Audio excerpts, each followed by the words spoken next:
errors, so I thought that was good. We really backed up Macy. I mean, they had hits. They're a good hitting team, that's going to happen. But yeah, I was a little nervous, not going to lie, but they were hitting the ball all game long. It just we were hitting 2 people. We left a ton of people on. I think Courtney told me 6 or 7 people left on base. So we finally started executing at the end and started stringing some together, and it worked out for us.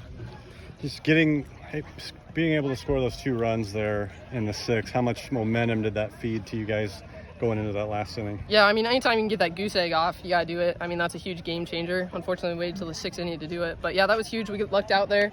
Little right field drop, and we had good speed on the bases, and they scored 2 outs running.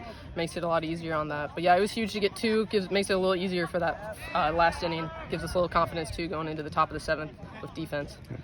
Macy had 3 straight 1-2-3 innings to finish it. She retired the last 10 she faced. Anything different that took place there about the 5th to 7th, or just kind of buckled down? I think she just kind of buckled down and decided that she was going to control the game. She was tired of watching balls go by her that she couldn't do anything about. So I think she settled in, found her groove a little bit, and just let her defense help her, and she was taking charge out there as well. About the pinch hit there, and that was a big spot for that girl to be in there.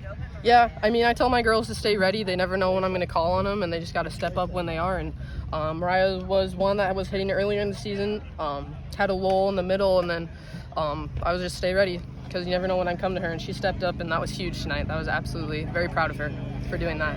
And then the 3 big hits in the 7th by veteran players that have been around this program a long time. A couple of them hadn't done a whole lot off prior yet, but they saved their best for last. Yep, they did. I mean, they were hitting her. They had seen the ball pretty good. I mean, your 4th at bat, with my top players are good enough that they're going to find a way on eventually. And they did. They just stayed the course. I told them today was going to be huge. If you got to flush things really quick. If you make a mistake in the field, you got to come and play your next at bat. If you strike out the first time, you got to move on to the next. And I thought they were mentally strong in that tonight, and they knew that eventually something would go through for them. So another crack at Nulle on Monday. Oh, we're assuming that anyway, right? Yeah, I mean, if it's Nulle, they're perennial state qualifiers for a reason, but there's a reason why we play those regional final games, and you never know what's going to happen. You just got to show up and do your best, and that's all you can ask for. We've seen them a lot. They've seen us a lot. We'll see, but we'll come ready for them.